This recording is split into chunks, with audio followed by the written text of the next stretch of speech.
And with the Russian offensive now turning east, Ukraine's second largest city, Kharkiv, has been pummeled by Russian bombardments. Many civilians are hospitalized, including some of the World Central Kitchen staff who've been serving hot meals to Ukrainians in need. Their CEO, Nate Mook, filmed a video on the ground after the destruction. Take a look. Less than 24 hours ago, I was standing right here picking up meals for the WCK team. Not too long ago, a missile hit here. And as you can see, tremendous amounts of damage. Still a fire in the building there. Right here is the kitchen area. It goes back. There's a lot of damage to the kitchen as well. A number of staff were wounded. They're at the hospital right now. Nobody was killed in the restaurant, but we are told that one person was killed in this strike. And chef and founder of World Central Kitchen, Jose Andres, joins me now with more on this. Chef, thank you for being here. First of all, how are those injured staff members doing? Well, we know that one person died, unfortunately, on that strike, on that missile strike with all that destruction. But the team members of our partner kitchen, of World Central Kitchen, they are in high spirits. They are already in their homes. They are out of the hospital. This is good news. And the best news is that the owner, our partner on that kitchen, asked all the staff, what do you want to do? And everybody said, we want to keep cooking. And they were able to move all the kitchen equipment that was safe. They put it on a truck. They move it to a new location in a bunker. And the good news is that today they are cooking, and one of the persons that was the four that were wounded, an amazing, strong woman, she joined her team and she is cooking already. This is the spirit of the Ukrainian people. Nothing seems to stop them. What was your reaction, Chef, when you heard and then actually saw what happened? Obviously, we know that we are in a country of war. We understand the risk that we take. Everything we do is always keeping in mind the safety of everybody. But these people are going to be cooking with us or without us. And we've been here more than 53, 54 days. We came within hours of this war began. And quite frankly, we are going to stay here for the long run. We have more than 400 kitchens across Ukraine and the 7 countries we are welcoming many of the refugees. We're doing more than 300,000 meals a day. We already reached 12 million meals delivered and over 7 million pounds of food. This is the work that we are doing in World Central Kitchen. We're adapting to the situation. We're delivering in more than 2,000 places a day. And we're going to keep doing this as long as we can, while the Ukrainian people needs us to be next to them. And you and the World Central Kitchen team, you're always having to assess calculated risk. Has this incident impacted whether or not you will continue your work in Ukraine, or at least this part of Ukraine at this level? Well, in Kharkiv, we're outside in Yarko, that kitchen that was destroyed.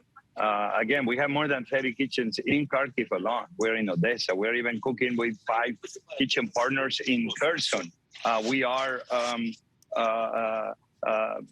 obviously in Lviv. We are with more than 90 kitchens here in Lviv alone. We are delivering food north of Kyiv to the many cities and little towns that were under the Russians' control for more than 30 days. We saw the things that happened to men, to women, to children, and to elderly, that they were being shot with the very simple thing of going out and venturing into the streets to try to find a loaf of bread. This has been the situation here. And now that these towns and these cities, they've been liberated, what we need to do is be next to them until the supermarkets can reopen. It's going to take time. A lot of people left Ukraine, but many are here.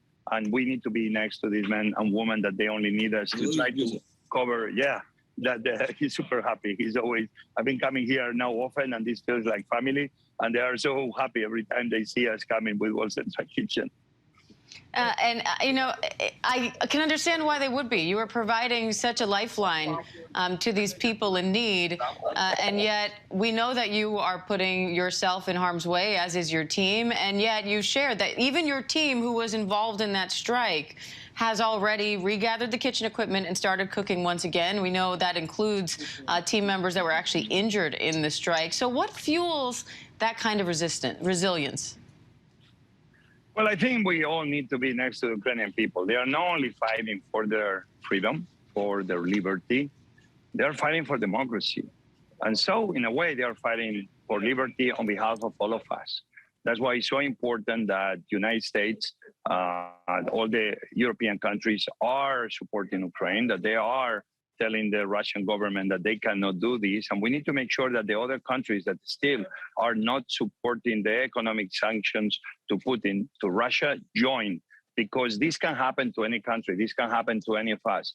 Therefore, every democracy in the world must speak up. All of us, we must speak up. In our case, the way we have to speak up is with food. We are food fighters. We are here trying to provide relief, 1 meal at a time. Again, I told you more than 300,000 meals a day, plus tens of thousands of food bags that can give comfort to a family to have enough food for 4 or 5 days. We keep showing up every day. We don't show up for the photo. We keep showing up every single day, every single week, until things go back, hopefully to normal, hopefully peace is achieved. Even we know right now the Donbass area in the eastern part is under a new kind of beginning of a war. And while men and women are defending their country, many other people say, I'm going to do whatever it takes to help my country. Every Ukrainian is hands-on providing relief to those people that need it the most. The least we can do at World Central Kitchen, supported mainly by American people, even now we have supporters from around the world, is to make sure that 1 meal at a time is only a Band-Aid, but at least we are next to them in this dark hour. The people of Ukraine, they don't deserve anything less. And Chef, so much has focused in covering this war, of course, and where the fighting is focused, areas that are being bombarded. I know you're in Bucha, which was occupied by Russian forces but is no longer. What are you seeing there, and what do you want people who are watching from the outside to know? Well, I was in Bucha on the 1st of April. This was within hours of being liberated. It was very intense, to say the least.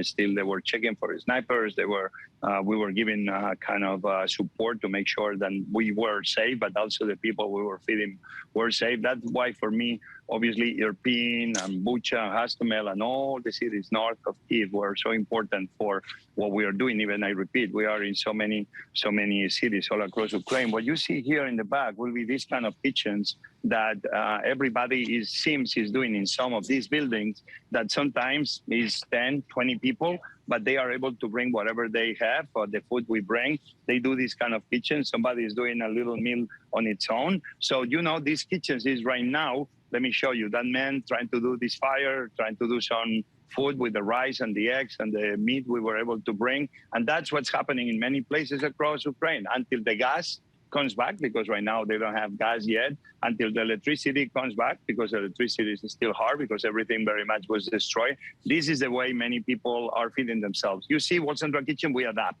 We don't have one way. We have many ways. We open kitchens, we deliver hot meals. We deliver bags of food so people can cook. Now we are in the process of also bringing some gas kitchens so they can stop cooking with wood and they're going to start doing it with gas. This is kind of the World Central Kitchen way, always adapting on the place, with boots on the ground, being next to the people, listening to them. And in the process, we are supporting the local economy. We don't only put $1 to feed people. In the process, the restaurants keep the restaurant open, keep their employees paid, keep paying the farmers. We buy a lot of local food. We don't bring so much food from the side. When we can buy potatoes and beets locally, we do it because we are helping those farmers also in this very difficult hour. This is the World Central Kitchen way, and hopefully we'll keep doing this, not only here in Ukraine, but in the many places that we are responding to emergencies. And it's so needed and clearly so appreciated. Chef Jose Andres, thank you so much for your time today and for the work you're doing. As they say here, Slava Ukrainia. So thank you very much. Let's support the people of Ukraine. Stay safe, chefs. Thank you. Hi, everyone. George Stephanopoulos here. Thanks for checking out the ABC News YouTube channel. If you'd like to get more videos, show highlights, and watch live event coverage, click on the right over here to subscribe to our channel. And don't forget to download the ABC News app for breaking news alerts. Thanks for watching.